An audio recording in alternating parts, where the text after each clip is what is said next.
Friends, I am very happy to be here once again to give away the national awards to teachers. This is the third time in succession that I have been asked to associate myself with this pleasant function. I agreed to do so with the pleasure because I am deeply interested in the advancement of the teaching profession and the welfare of our teachers. As the institution of these awards avowedly aims at the achievement of these two objectives, I thought it was the duty of every one of us to extend our fullest support to it. I do not think there are many subjects of national importance on which opinions have been expressed lately so frequently as on education in general and our educational system. Public leaders belonging to all schools of thought have now and then expressed their concern at the slow pace of education in our country, the delay in bringing about necessary changes in the prevailing system, and the sense of dissatisfaction often expressed with the lot of the teachers.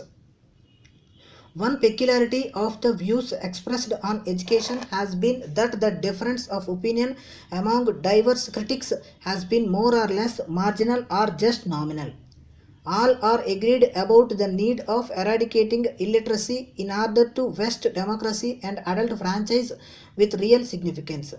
There is also general agreement on the need of introducing certain changes in the present system of education which owes its origin to India's erstwhile foreign rulers who had devised it primarily to meet their own needs of administration, business, etc.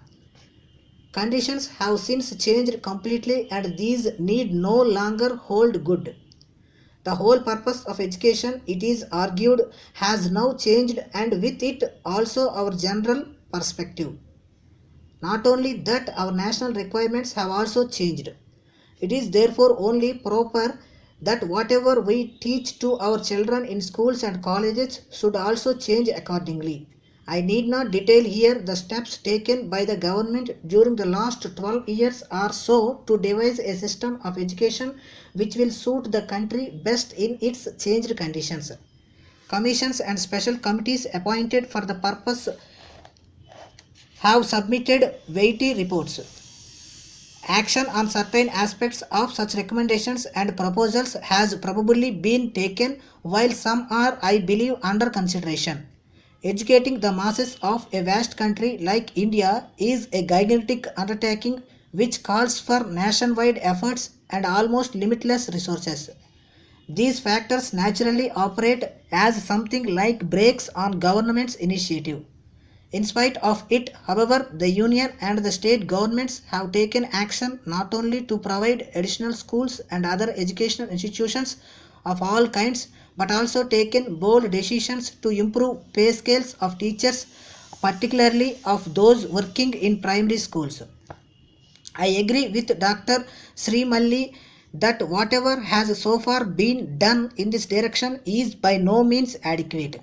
This frank admission on the part of the Union Education Minister should be taken as a measure of government's earnestness and determination to effect further improvement.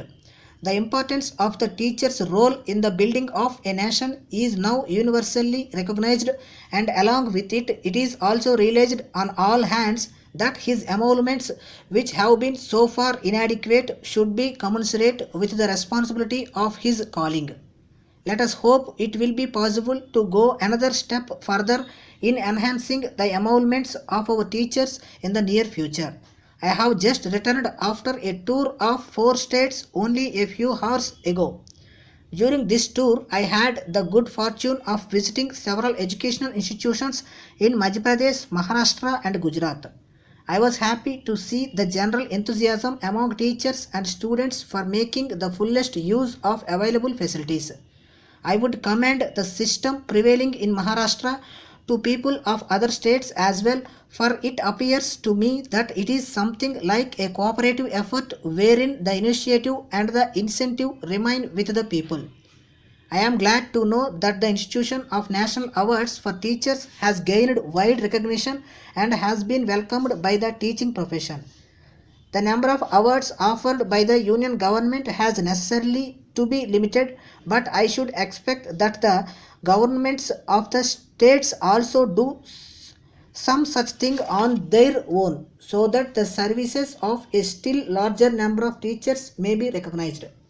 If, for example, every state were to select a few best teachers from every district and then confer recognition on them at the state level, I should think it will go a long way in raising the social status of the teaching profession and making the people conscious of the importance of their role in our social setup. For let it not be forgotten that there are two things which every worker expects in lieu of his services. They are firstly pecuniary benefits accruing from it, and secondly the prestige and respect in society which comes to him by virtue of his work. We have to improve the teacher's lot in respect of both of these considerations. I have already said, and more than myself, the Union Minister of Education has also said that the government is doing all that is possible to enhance the pay scales of teachers. As for prestige and social respectability, government's anxiety to vest the teaching profession with it is apparent from the fact of the institution of these national awards for teachers. Let me hope that over and above what the government is doing and proposes to do in this respect, the Indian public will also bear the teacher's role in mind and give him the respect that is due to him. I would like to congratulate all those who have received national awards today. It is a recognition of which they can legitimately feel proud.